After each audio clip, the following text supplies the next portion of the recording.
Selamat malam, selamat datang di Sapa Indonesia Malam.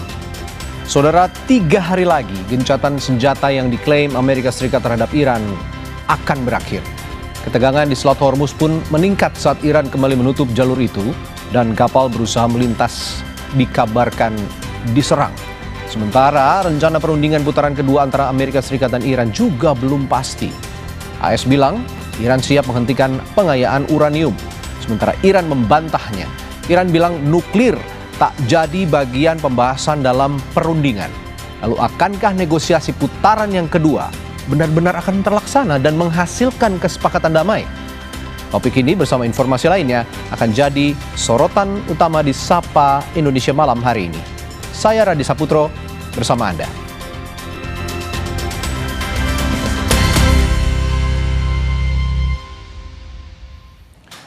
Saudara, komunitas Bulan Sabit Merah Iran atau IRCS merilis rekaman kamera pemantau serangan Amerika Serikat dan Israel. Serangan ini menyasar fasilitas rumah sakit Iran.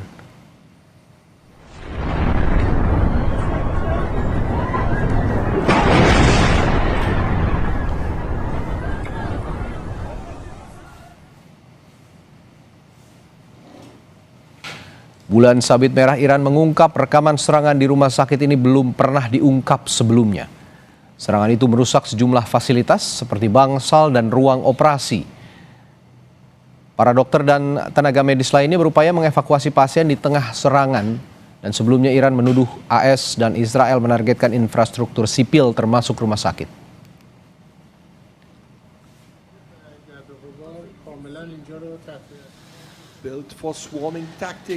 Sementara itu, ketegangan di Selat Hormuz meningkat setelah kembali ditutup Iran pada Sabtu lalu.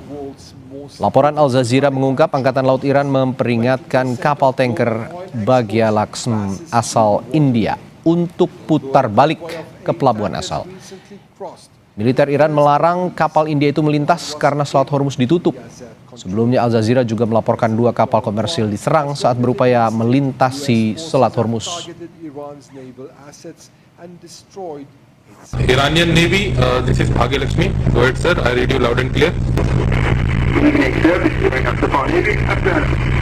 Israel India watch and start from that important. And there is no any permission for you to go from Israel. Your order to go back to your departure immediately. Your order to go back to your departure immediately. You get my message? Okay, copied your message. I will turn back and there is no permission to transit Hormuz. That's correct, sir? Yes, sir. There is no permission for you. Iran mengungkap alasan Selat Hormuz kembali ditutup karena Amerika tetap memberlakukan blokade pada pelabuhan-pelabuhan Iran. Komando Gabungan Militer Iran menyatakan kendali atas Selat Hormuz kembali di bawah pengelolaan dan pengawasan ketat Angkatan Bersenjata. روز قرارگاه خاتم الانبیا و نیروهای مسلح ما پیرو تدابیری که دریافت کردن نسبت به در واقع اعمال همون مقرراتی که بر تنگه هرمز از ابتدای جنگ 40 روزه داشتن دوباره اقدام کردن و این ثمره رفتار خود آمریکایی هاست. آمریکایی ها در واقع خودشون باعث میشن که این رفتارها رو شاهد باشن. کامل و هوشمندانه ایران اسلامی است، هر زمانی با مقتضیات خودش از این تنگه استفاده میکنه و آمریکایی‌ها باید بپذیرن که اینجا محل قلدری نیست. Presiden AS Donald Trump menegaskan tidak akan membiarkan Iran menutup kembali Selat Hormuz. Trump bilang Iran tidak bisa memeras Amerika Serikat melalui Hormuz di tengah upaya perundingan kedua negara yang sedang dibangun kembali.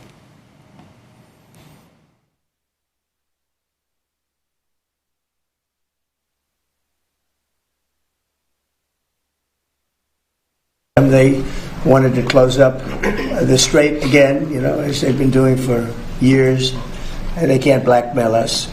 In fact, a lot of the ships are coming up to Texas. I don't know if you know, in Louisiana, the ships are coming up. They got used to it. Maybe they'll keep doing it. It's worked out pretty good. We're talking to them. And, we're taking a tough stand. They've killed a lot of people. A lot of our people have been killed. A lot of your fellow soldiers have been killed over the years by Iran. Terkait Hormuz, Inggris dan Perancis akan memimpin misi militer internasional untuk memastikan kebebasan navigasi di Selat Hormuz segera setelah kondisi memungkinkan. Perdana Menteri Inggris menyebut misi pertahanan tersebut sepenuhnya bersifat damai untuk menjamin keamanan pelayaran komersial dan mendukung pembersihan ranjau. Lebih dari belasan negara telah menyatakan kesediaan mereka untuk mengirim peralatan militer ke Selat Hormuz setelah gencatan senjata berkelanjutan antara Iran dan Amerika Serikat disepakati.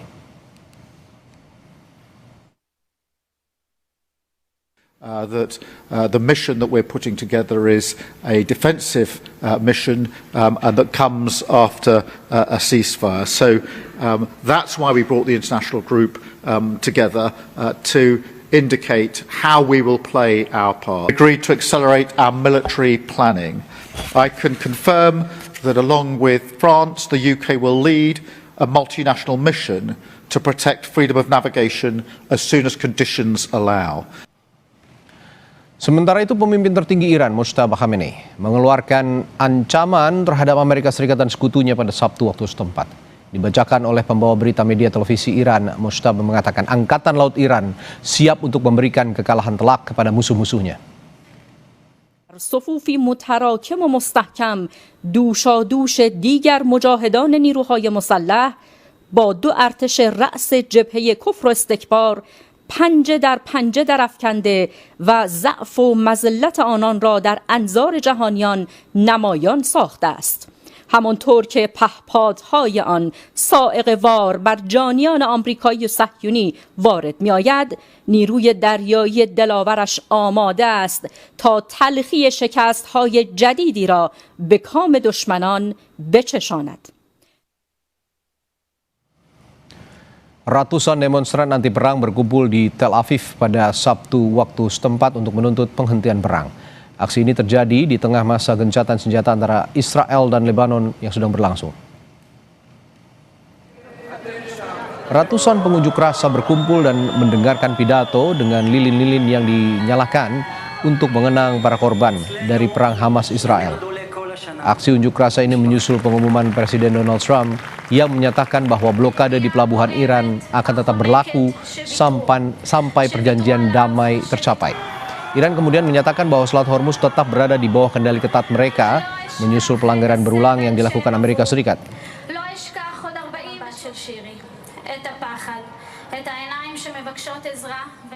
Sementara itu, pasukan penjaga perdamaian PBB di Lebanon bergerak menuju posisi mereka di Lebanon Selatan pada Jumat waktu setempat, usai satu anggota mereka gugur dan 3 lainnya luka-luka. Kendaraan dan personel UNIFIL serta Angkatan Darat Lebanon bergerak di sepanjang jalan antara Marjayun dan Al-Hayam. UNIFIL mengumumkan bahwa salah satu tim patrolinya diberondong tembakan senjata ringan saat sedang bekerja membersihkan amunisi yang belum meledak di sepanjang jalan di desa Gandourieh. UNIFIL juga melakukan penyelidikan untuk menentukan kronologi lengkap insiden tersebut dan menyebut bahwa penembakan berasal dari aktor non-negara. Presiden Prancis Emmanuel Macron menyebut bukti-bukti mengarah kepada Hizbullah. Sementara Hizbullah membantah bertanggung jawab atas serangan tersebut dan menyebut tudingan kepada mereka adalah tindakan yang gegabah. Total ada 1 orang meninggal atas serangan itu. 3 lainnya luka-luka, di mana 2 diantaranya mengalami luka serius.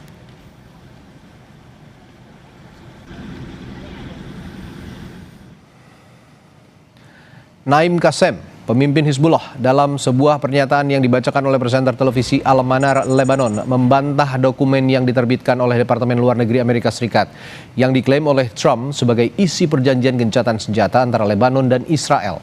Teks perjanjian gencatan senjata Israel 10 hari antara Iran dan Lebanon yang ditampilkan pihak Amerika Serikat digambarkan merupakan perjanjian perdamaian permanen dengan Lebanon. Namun tetap memberikan Israel hak untuk mengambil semua tindakan yang diperlukan untuk membela diri kapan saja selama masa gencatan senjata. Qassem mengatakan gencatan senjata tersebut harus mencakup penghentian total semua permusuhan dan bahwa Hizbullah akan menanggapi pelanggaran jika terjadi serangan. قرأنا منشورا صادرا عن وزارة الخارجية الأمريكية عنوانه اتفاق وقف إطلاق النار بين لبنان وإسرائيل نيسان 2026 صدر بعد سريان وقف إطلاق النار، وهو لا يعني شيئا على المستوى العملي، ولكنه إهانة لبلدنا ووطننا لبنان أن تملي نصه أمريكا وتتحدث باسم الحكومة اللبنانية، حيث ورد في مطلع البيان: وافقت حكومة إسرائيل وحكومة لبنان على نص البيان التالي. والكل يعلم بأن حكومة لبنان لم تجتمع ولم تصدر الموافقة على هذا البيان. Rumah sakit pemerintah Tebnin di Lebanon Selatan rusak akibat serangan udara Israel. Rekaman yang diambil pada hari Sabtu menunjukkan kendaraan dan bangunan yang rusak di sekitar rumah sakit, serta kerusakan internal pada atap dan sejumlah ruang di dalamnya. Direktur rumah sakit mengatakan bahwa fasilitas perawatan kesehatan itu telah menerima sekitar 900 korban luka selama perang, dan mencatat bahwa rumah sakit dan area di wilayahnya sengaja jadi sasaran Israel. بشكل عام كان الموضوع ماشي الحال، الإكيب اللي عم يعمل كان كافي، عندنا أكثر من 10 أطباء كلهم جراحين وجراحة أعصاب وجراحة عامة وجراحة عظم، يعني هي فائقة، في طبيب وطبيب بنج. لا اللي صار القصف حول المستشفى اللي أدى هيدا لضغط نفسي شديد على الموظفين، لأنه كان عندنا أكثر من 70 موظف بكل الأقسام كانوا موجودين. هالموظفين صار عندهم ضغوطات نفسية كتير قوية، أدت طبعا هذه في منه صار عندهم صدمات نفسية من الموظفين، لأنه المسافة اللي بتبعد بين الغارات اللي صارت على المستشفى اللي حول المستشفى والمستشفى، يعني المسافة كتير قريبة، لا تتعدى ال 100 متر أو 150 متر، وهذه تركت أثار سلبية على المستشفى، دمار في خراب بالطوارئ بالأقسام من زجاج وغيره، وبعض الأجهزة تأذت.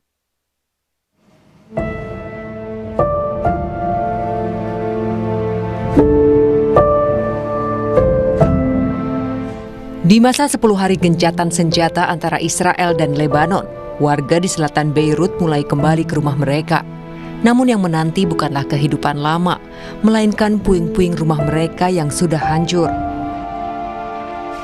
Lingkungan Haimadi di Beirut yang sebelumnya padat dan hidup, kini berubah menjadi kawasan porak-poranda akibat serangan udara selama perang yang dimulai awal Maret. Bagi Imad Hamod, warga Beirut yang menjadi korban serangan Israel menyebut, kembali ke rumah berarti menghadapi kenyataan pahit. Kantor dan tempat tinggal keluarganya rusak parah akibat ledakan yang menghancurkan gedung di depannya. هلا أنا جيت الصبح على البيت بس ناطرة شوية الكهرباء لتجي لأنه بيتنا على التاسع ويتظبط الوضع وإن شاء الله نرجع ليش لا إذا في أمان وما أنا خوفانين من شيء. Ketakutan dan ketidakpastian masih menyelimuti warga Lebanon. Perang mungkin berhenti sementara, namun perjuangan untuk bangkit baru saja dimulai dengan harapan. 3 hari lagi gencatan senjata Amerika Serikat dan Iran berakhir, tapi titik terang soal negosiasi putaran kedua belum juga terungkap. Kami punya ulasannya setelah jeda soal ini di Sapa Indonesia Malam. Tetaplah bersama kami.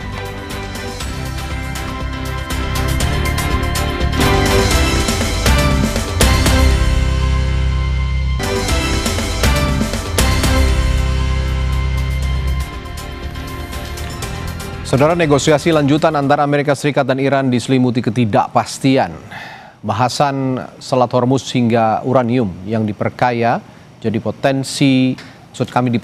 potensi mengganjal negosiasi putaran kedua.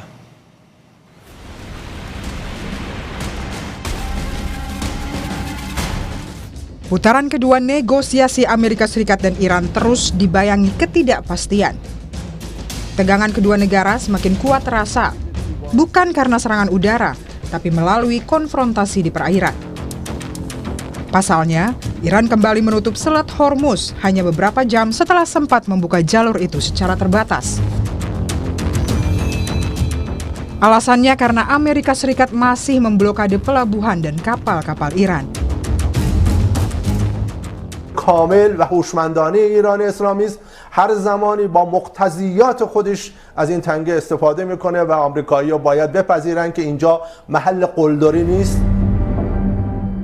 Sementara itu, Presiden Amerika Serikat Donald Trump memastikan akan tetap blokade pelabuhan dan kapal Iran di Selat Hormuz.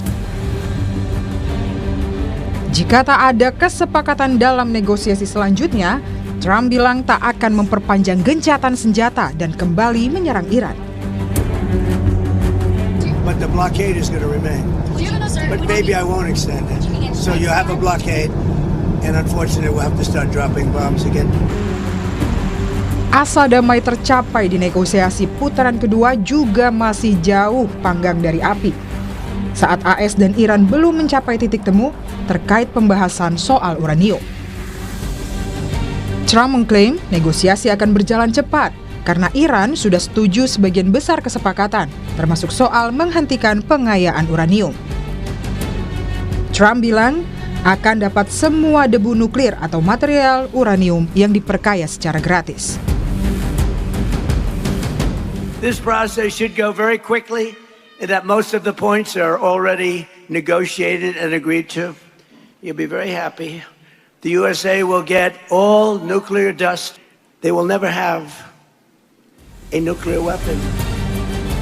Iran membantah klaim Trump dan menegaskan tak akan memindahkan uranium tersebut ke tangan siapapun. Iran menambahkan, isu pemindahan uranium tidak pernah menjadi bagian pembahasan dalam negosiasi. Iran ingin perang berakhir serta pencabutan sanksi dan kompensasi. اورانیوم غنی شده ایران به هیچ عنوان قرار نیست به جایی منتقل بشه. به همون اندازه که خاک ایران برای ما مهم هست و مقدس هست، این موضوع هم برای ما اهمیت داره. Gencatan senjata terhadap Iran yang sebelumnya diumumkan Trump pada 8 April lalu akan berakhir pada 22 April mendatang. Akankah kesepakatan tercapai sebelum kedua negara kembali saling serang? Saudara, 3 hari lagi gencatan senjata Amerika Serikat dan juga Iran berakhir. Sementara kepastian negosiasi putaran kedua terus dinanti. Lalu bagaimana strategi diplomasi kedua negara dan apa saja faktor yang bisa menggagalkan negosiasi selanjutnya? Kita bahas bersama pakar Timur Tengah Universitas Padjadjaran, Dina Wisnu, dan juga pengamat militer Center for Intermestic and Diplomatic Engagement, Said Anton Ali Abbas. Selamat malam, Mas Anton, Bu Dina. Malam. Iya, selamat malam. Ya, saya ke Mas Anton dulu. Apa saja, Mas Anton, kira-kira faktor yang berpotensi menggagalkan negosiasi putaran kedua dari kedua sisi, terutama di tengah Amerika Serikat dan Iran saling blokade di Selat Hormuz ini? Ya, setidaknya saya melihatnya ada 2 hal ya yang menjadi krusial. Yang pertama adalah memang negosiasi ini itu didasari dengan defisit trust gitu ya, dan ini diakuin gitu. Jadi bagaimana Kalibaf misalnya ketua parlemen Iran itu mengakui saat bertemu dengan Vance bahwa Vance juga mengatakan bahwa mereka datang dengan niat baik, dan Kalibaf juga bilang mereka datang niat baik. Problemnya adalah tidak ada trust terhadap Amerika Serikat, dan Kalibaf kala itu menyatakan dengan tegas bahwa tugas utama sebelum kita negosiasi adalah bangun dulu trust-nya gitu. Nah, itu yang kemudian kenapa kemudian perundingan ronde pertama itu hanya berakhir dengan cepat, karena Iran merasa Amerika itu tidak membangun trust pada awalnya. Justru yang dilakukan oleh Trump berulang kali melakukan ancaman, melayangkan ancaman kepada Iran. Itu yang satu. Yang kedua memang kemudian materinya gitu. Saya melihat ada 3 materi krusial yang kemudian bisa potensi menjadi deadlock. Yang pertama adalah tentu saja perang regional. Ini sedikit banyak memang ada indikasinya ketika misalnya ada perdamaian kemarin, ada gencatan senjata kemarin, lalu kemudian disambut oleh Menteri Luar Negeri Iran gitu ya, lalu juga dengan walaupun itu juga tidak berlangsung lama, kemudian Selat Hormuz kembali ditutup ya gitu. Itu yang pertama, itu perang regional. Yang kedua tentu saja bicara tentang nuklir gitu. Ini terlepas Iran punya atau tidak punya gitu senjata nuklirnya. Yang ketiga tentu saja terkait Selat Hormuz, dan terkait nuklir ini nih jauh lebih kompleks sebenarnya, karena ketika bicara tentang nuklir ini nanti akan bicara misalnya tentang bagaimana pencabutan sanksi, bagaimana kompensasi, lalu juga bagaimana aturan main ketika mereka melakukan gencatan senjata dan lain-lain. Ini jauh lebih kompleks, karena itulah kemudian bagi saya 2 hal utama ini yang sangat punya potensi. Apakah kemudian nanti hari Rabu, kan ini ada kabarnya adalah nanti Wapres dan juga tim delegasi Amerika Serikat akan datang lagi ke Islamabad pada hari Selasa ke Islamabad, dan kalau misalnya itu bisa deal maka hari Rabu akan ada tanda tangan. Trump direncanakan akan datang ke Islamabad gitu. Jadi ini yang masih kita lihat apakah misalnya dalam Selasa Rabu ke depan ini akan ada tanda tangan gencatan, entah itu nanti gencatan senjata atau perjanjian damai, kita juga belum tahu, dan apakah itu nanti collapse ataupun extended, ini nanti tergantung lagi nanti bagaimana dinamika dan bagaimana kemudian hasil kunjungan dari Kepala Staf Angkatan Daratnya Pakistan yang sudah datang ke Teheran dan sudah balik lagi ke Islamabad, Mas Radi. Baik, dalam konteks diskusi kita malam ini saya akan tanyakan hal yang sama juga ke Bu Dina untuk awal diskusi kita ini. Kalau tadi Mas Anton mengatakan yang sudah kita dengar sama-sama, nah saya juga akan tanyakan hal yang sama. Apa saja faktor yang menggagalkan kesepakatan jika negosiasi putaran kedua terjadi? Bu Dina, Anda punya pendapat lain selain yang diungkapkan Mas Anton tadi?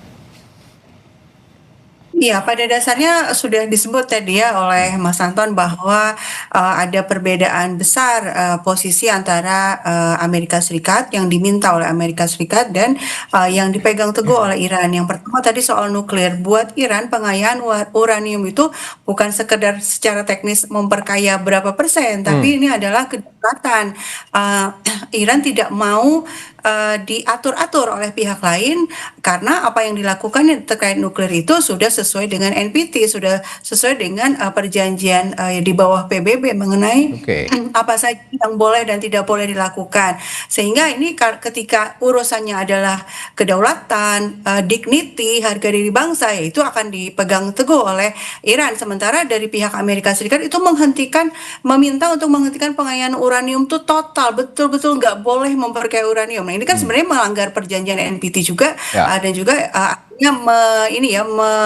merendahkan pihak Iran. Yang kedua, soal Selat Hormuz, Iran ingin mempertahankan realitas baru yang sudah dia capai pasca perang ini, yaitu dia mengendalikan Selat Hormuz, dia yang menyeleksi siapa yang boleh lewat, siapa yang tidak boleh lewat. Nah, Amerika Serikat itu pengen mengembalikan seperti sebelum perang, tentu nggak bisa ya, karena dalam situasi saat ini Iran yang berada di atas angin, dan kemudian saya pikir kemungkinan ada perundingan kedua itu sebenarnya kan dari pihak Iran belum ada pernyataan resmi, tapi dari pihak Iran itu ada tuntutan bahwa kalau memang mau berunding lagi ya harus disepakati ini yang mana nih yang mau diobrolkan. Jangan sampai seperti yang di pertemuan pertama, katanya yang 10 poin dari Iran yang akan diobrolkan, akan dinegosiasikan, tapi negosiator Amerika Serikat justru datang dengan tuntutan-tuntutan yang lain yang tidak ada di 10 poin dari Iran itu.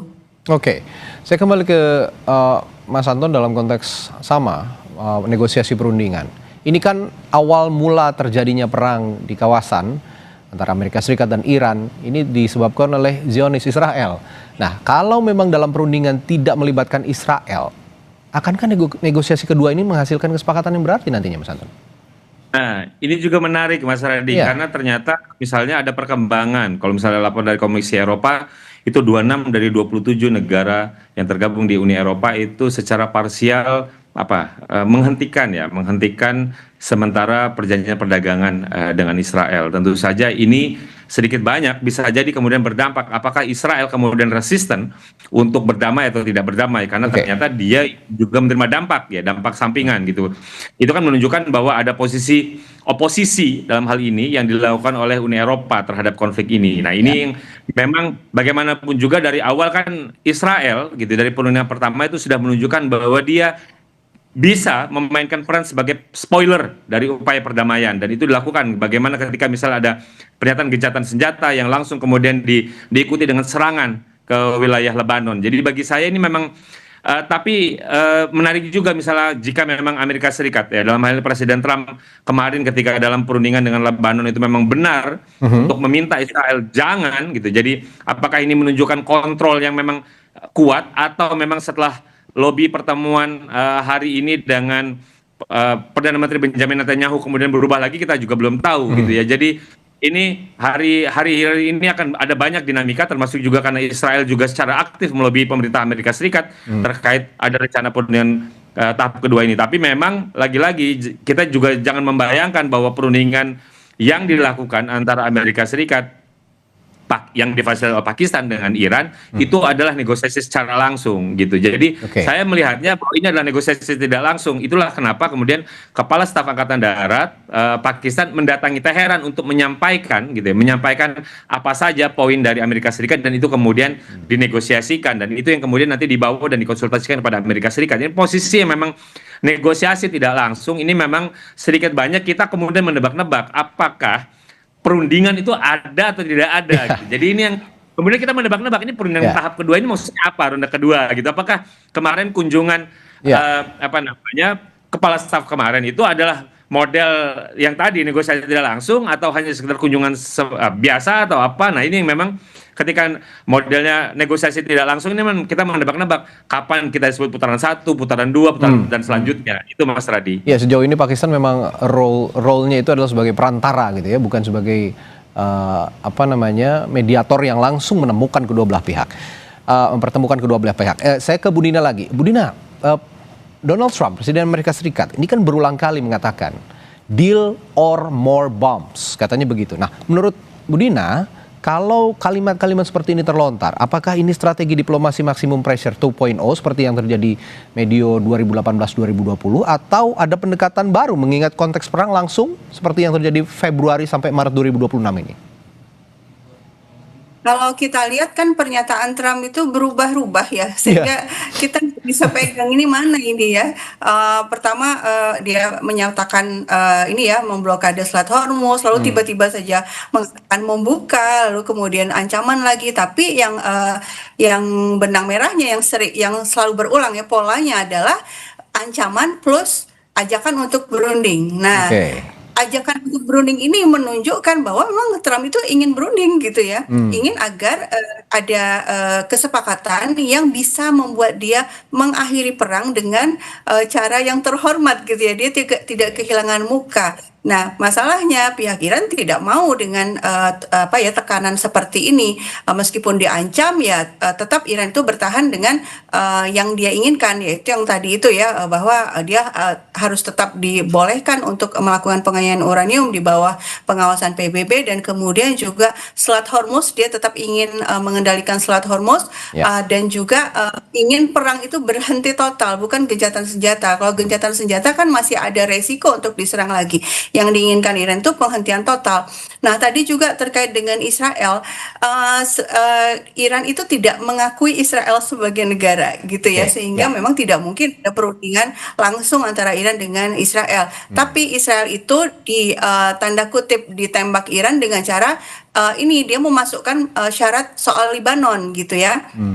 Iran meminta agar serangan dihentikan di seluruh kawasan termasuk Libanon, karena buat Iran sebenarnya tujuan perjuangannya selama ini ya, dia melakukan perlawanan terhadap Amerika meskipun disanksi, diembargo, itu kan sebenarnya dalam rangka untuk membantu Palestina. Dia masih terus bertahan untuk memberikan bantuan senjata. Nah, dengan cara meminta agar Amerika Serikat menekan Israel tidak lagi menyerang Libanon, itu cara yang dilakukan Iran secara tidak langsung ya untuk melawan Israel. Tapi kita lihat bagaimana Trump sudah pakai huruf besar gitu ya, prohibited gitu ya, melarang Israel untuk menyerang Libanon, tapi kan dilanggar lagi. Sebenarnya kan Trump itu nggak berdaya ya di hadapan Netanyahu. Ya, ini inkonsistensi Donald Trump yang polanya sudah dibaca oleh Mbak Dina ya, Bu Dina ya, ada ancaman lalu ajakan perundingan, ancaman dan ajakan perundingan ini berulang, dan kita tidak tahu apakah nanti ujungnya ini di perundingan kedua akan juga menghasilkan sesuatu atau tidak. Tapi saya ke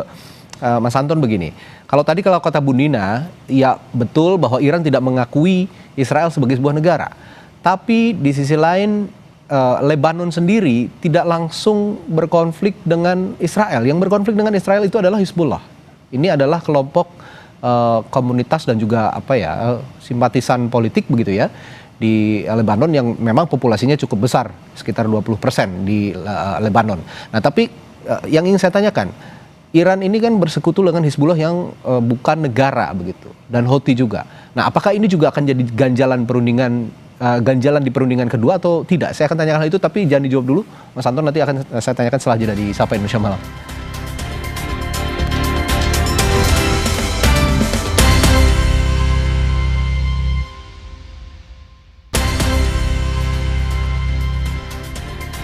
Saudara, Presiden Iran Masoud Pezeshkian menekankan bahwa Iran tidak berniat untuk memperluas perang melawan Amerika Serikat dan Israel jelang berakhirnya gencatan senjata selama 2 minggu.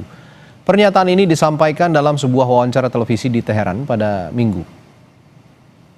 ما دنبال گسترش جنگ نیستیم، اصلا ما دنبال جنگ نیستیم. ما آغازگر جنگ نبودیم، ما به جایی حمله نکردیم. الان هم قصد این که به کسی حمله کنیم نداریم، حقوقمون رو میخوام. اینا با قلدری میخوان حقوق یک ملتی رو، یک جامعه رو ندن. میگه ما تصمیم گرفتیم شما باید از این حق استفاده نکنید. Ya, kita lanjutkan lagi perbincangan bersama Ibu Dina Sulaiman dan juga Mas Anton Ali Abbas. Tadi saya sebelum jeda bertanya ke Mas Anton soal posisi Hizbullah dan Houthi. Apakah ini akan juga jadi ganjalan perundingan kedua antara Iran dan Amerika Serikat, mengingat Hizbullah dan Houthi ini bukan sebuah negara, melainkan komunitas ataupun aliran politik tertentu begitu, Mas Anton? Ya, saya sih melihatnya Iran punya kontrol yang baik ya, kerjasama kontrol yang baik terhadap dua kelompok ini, baik itu Hizbullah maupun Houthi gitu. Jadi serangan-serangan yang mereka lakukan itu kan juga atas dasar solidaritas mereka kepada kondisinya Iran diserang gitu ya. Jadi saya tidak melihatnya bahwa mereka akan menjadi spoiler gitu. Justru memang Iran yang menjadi spoiler. Justru ya, jadi kalau tadi saya ingin menambahkan terkait ucapannya Mbak Dina bahwa memang si Trump ini memang Presiden Trump ini kan memang dari sisi pernyataan memang berubah-ubah, tapi saya khawatirnya justru ada potensi eskalasi yang akan membesar. Kenapa? Karena gejalanya itu justru terjadi penguatan militer ke kawasan, karena ada pasukan yang ditambah, lalu juga ada aset kapal yang ditambah gitu. Jadi dengan kata lain, ketika kita terjadi ada pergeseran kekuatan militer ke kawasan, bisa jadi memang paus ini digunakan oleh Trump untuk persiapan serangan darat mungkin gitu ya. Tentu saja itu yang kita sangat hindari. Tapi lagi-lagi kalau misalnya saya ngelihat gejalanya Trump cukup serius untuk kemudian melakukan pergeseran, karena itu kan sebenarnya adalah gestur, sebuah indikasi gitu. Jadi kalau memang Trump ingin berdamai, tentu saja dia tidak perlu repot-repot menggeser pasukan. Justru kan ini pergeseran pasukan cukup serius malah di jeda saat ini. Itu sih Mas. Jadi yang pertama adalah kalau terkait dua aktor non negara tadi, Houthi dan Hezbollah, saya tidak melihat bahwa kemudian mereka akan potensi jadi spoiler. Justru yang jadi spoiler saya melihatnya adalah potensinya adalah pada Israel, Mas Radi. Baik. Menarik sekali Bu Dina bahwa beberapa waktu yang lalu Menteri Luar Negeri Iran Abbas Araghchi sempat tercetus kalimat bahwa jika perwakilan Rusia dan Tiongkok akan ikut turun dalam proses negosiasi, mungkin kondisinya akan berbeda dan kata sepakat ya meskipun tidak mudah untuk dicapai, tapi akan lebih mudah jalannya untuk mencapai kata sepakat. Nah, menurut analisis Anda, akankah perwakilan Rusia dan Tiongkok ikut turun bersama Pakistan jika negosiasi kedua terjadi, dan seberapa perlu mereka langsung ikut hadir di sana? Ya, yang pertama mengenai kehadiran mediator ya dalam sebuah perundingan, itu harus dua pihak yang berkonflik ini sama-sama terima gitu ya. Nah, sekarang apakah Amerika Serikat menerima Rusia jadi mediator? Apakah menerima kalau China jadi mediator? Saya tidak yakin, karena ada ego juga ya, ada gengsi juga, kok bisa China yang malah menjadi mediator gitu kan. Yang kedua, saya pikir situasi yang saat ini terjadi itu buat Cina sebenarnya tidak gawat-gawat amat ya. Artinya buat Cina suplai minyak dan gasnya masih tetap lancar karena hubungan baiknya dengan Iran, dan juga selain kalau tidak bisa lewat Selat Hormuz juga masih bisa lewat jalan darat. Jadi produk-produk antar negara dari China ke Iran, ke China itu masih bisa lewat, sehingga China ini sikapnya lebih konservatif ya. Dia cukup duduk tenang melihat bagaimana kerepotan dengan situasi yang ada sekarang. Dan saya ingin menambahkan sedikit soal Ansarullah dan atau yang sering disebut Houthi dan Hizbullah ini. Kalau kita lihat pada tanggal 28 Februari itu, Trump itu kan menyatakan alasan perangnya itu macam-macam ya. Ada soal nuklir lah, ini. Tapi juga dia menyebutkan bahwa Iran ini mendukung terorisme, tanda kutip. Yang dimaksud terorisme adalah Hizbullah dan Ansarullah ini ya.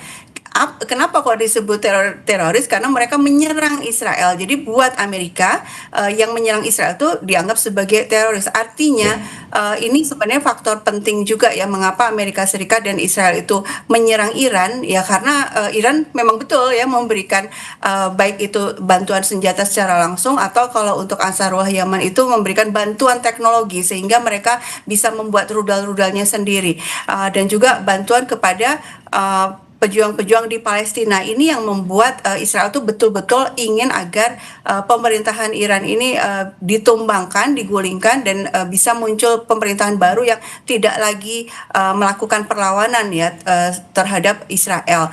Nah, inilah sebabnya perundingan di Pakistan itu kalau versi pemerintah Iran itu sebenarnya kayak gini, kalau saja Amerika itu datang ke perundingan dengan American First itu gampang gitu, bisa dijalin kesepakatan dengan segera, tapi masalahnya Amerika Serikat itu selalu memasukkan Israel gitu, selalu ingin melindungi Israel sehingga sulit untuk dicari jalan tengah. Oke, kalau begitu gini, terakhir untuk masing-masing narasumber saya ke Mas Anton dalam konteks moderate and sacrifice. Terakhir, seperti jalan tengah perang kedua negara ini yang perlu ditempuh apa saja dan apa juga yang perlu dikorbankan satu sama lain, Mas Anton? Saya pikir ketika kita bicara tentang Hormuz ya, tadi ada 3 hal itu. Saya pikir itu memang Hormuz yang mau tidak mau itu kemudian bisa menjadi titik temu. Kenapa? Di satu sisi yang dikorbankan adalah jelas kalau misalnya dia Hormuz kemudian diizinkan menarik tarif tol misalnya, itu kan artinya Amerika tidak mau bertanggung jawab terhadap kerusakan yang terjadi di Iran, kemudian Iran harus mencari uang sendiri. Jadi ada yang loss gitu dari sisi Iran karena dia harus mencari duit sendiri untuk membangun gitu, tapi dari sisi lain ada yang loss dari Amerika Serikat. Kenapa? Kan itu menunjukkan bahwa Iran punya sovereignty, punya kedaulatan dalam konteks Selat Hormuz gitu. Saya melihatnya dari cerita tentang apakah misalnya perang regional bisa dihentikan, ini juga berat. Lalu juga misalnya nuklir, ini juga tarik ulurnya berat karena ada banyak faktor-faktor lainnya yang ikut mengikuti. Yang ketiga adalah Selat Hormuz. Karena kenapa saya bilang Selat Hormuz lagi-lagi? Karena memang pemimpin tertinggi Iran, Pak Mujtaba itu dari 10 tuntutan kan cuma 1 yang pernah dia sebut adalah terkait manajemen baru Selat Hormuz. Jadi kalau memang misalnya kita mau cari titik komprominya, saya pikir titik temunya adalah di Selat Hormuz karena ada banyak kepentingan yang ketemu di sana, baik itu yang terlibat langsung dalam konflik maupun juga yang tidak terlibat langsung tapi punya dampak, yang terdampak akibat konflik ini. Oke, baik. Kalau memang Selat Hormuz itu jalan tengah, apakah Bu Dina setuju dan apa yang perlu dikorbankan dari Selat Hormuz antara Amerika Serikat dan Iran kira-kira, Bu Dina? Ya sebenarnya kan Iran itu sejak awal menyatakan tidak menutup penuh ya, tapi yang boleh lewat adalah kapal-kapal yang tidak membantu Amerika Serikat dan Israel untuk menyerang Iran. Sebenarnya kan itu, tapi kemudian kalau betul Trump ini memang inginnya Selat Hormuz itu lancar gitu ya, terlepas dari masalah tol tadi, masalah biaya, kalau memang betul-betul ingin lancar harusnya Amerika tidak berbalik memblokade juga. Jadi ini kayak diblokir sama Iran terus dia balik memblokir gitu ya. Justru malah situasi yang ditimbulkan setelah Trump itu memberikan mengancam memblokir Selat Hormuz itu justru malah situasi tambah buruk gitu ya. Kalau betul yang diinginkan oleh Trump adalah kestabilan harga minyak tidak terus-menerus naik seperti ini dan lalu lintas lancar, ya sudah jangan memblokir apa yang sudah aturan baru yang sudah dilakukan oleh Iran. Saya pikir seperti itu.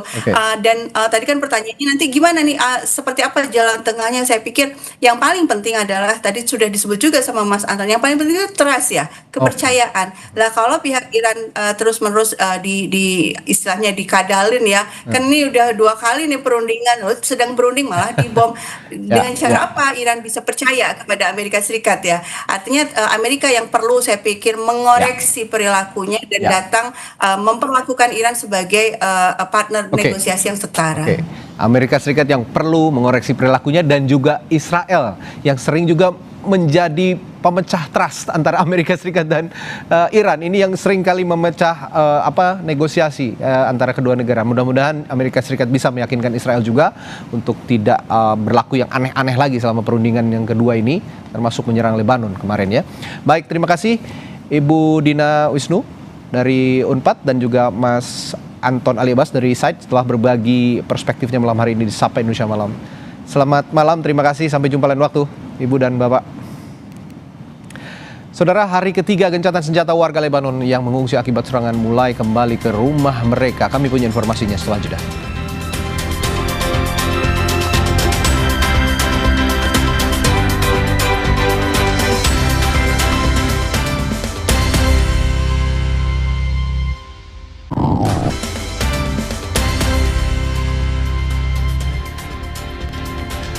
Saudara, warga yang mengungsi dari Lebanon Selatan memeriksa rumah mereka di Lebanon Selatan pada hari ketiga gencatan senjata antara Lebanon dan Israel.